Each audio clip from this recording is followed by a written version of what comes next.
আমি এখানে বাগারটা দিয়ে দিলাম। কী মশলা উপকরণ দিয়ে কীভাবে রান্না করলাম সম্পূর্ণ ভিডিওটা আপনাদের সাথে শেয়ার করলাম। আমার ভিডিওটা না টেনে দেখবেন আর এরকম সুস্বাদু লাবড়া রান্না করে খাবেন। আর নতুন নতুন ভিডিও পেতে সাথেই থাকবে। তো ভিডিওটা আর বড় না করে আমি এখানে রেখে দিলাম। আসসালামু আলাইকুম।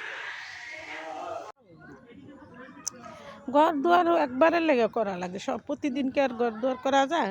গাছগাছালি লাগান যাবো, একটু জায়গা যদি হয়তো গাছগাছালি লাগান লাগবো। বৃষ্টিতে অন্ধকার হয়ে রয়েছে। এক ব্যাগ শাক, মানুষে কতটুকু ভালোবাসলে এরকম এক ব্যাগ ভরে শাক দিয়ে দেয়। দেখেন কতগুলো শাক। এখানে মিষ্টি কুমড়া পুঁই শাক আছে আর মিষ্টি আলু শাক আছে। তো আপনাদের সাথে শেয়ার করতেছি, দেখতে থাকি।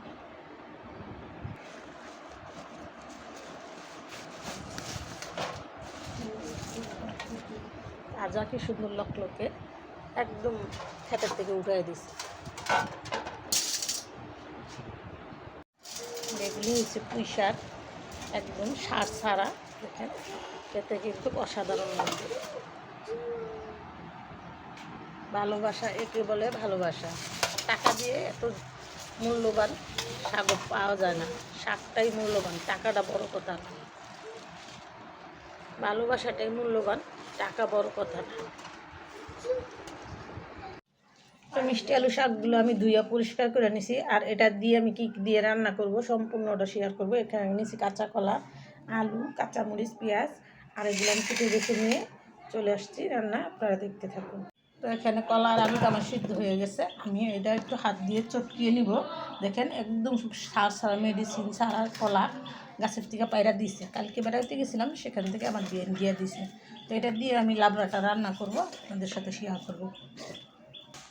তো আলুটা গালানো হয়ে গেছে। আমি স্বাদ মতো নুন দিয়ে দিলাম হলুদের ফাঁকি, পেঁয়াজ আর কাঁচামরিচ বাটা। আমি সম্পূর্ণগুলো দিয়ে এইটা আমি একটু পানি দিয়ে 10 মিনিট রান্না করব। ফিরে আসবো 10 মিনিট পর। হ্যাঁ, আমি এটা তো আমার পরিমাণ মতো পানি দিয়ে দিব। আপনারা যতটুকু পাতলা খেতে চান তাহলে একটু পানির অংশটা বেশি দিবেন। এই রান্নাটা আমি 10 মিনিট করব। ফিরে আসবো 10 মিনিট পর, আপনারা দেখতে থাকুন।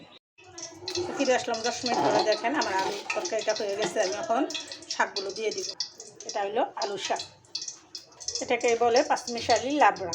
তো আমি শাক দিলেই লাবড়া বলে, সেটাই রান্না করলাম আর আপনাদের সাথে শেয়ার করলাম। তো আমি এখানে বাগারের জন্য পেঁয়াজ কাঁচামরিচ কেটে নিচ্ছি। আমি বাগারটা দিয়ে দিই। মিষ্টি আলু শাক দিয়ে কাঁচা কলা আলু লাবড়া। আর এই লাবড়াটা আমি কী করে রান্না করলাম আপনাদের সাথে পুরো ভিডিওটা শেয়ার করবো, না টেনে দেখতে থাকুন। এখানে আমি দিয়ে দিলাম বাগার।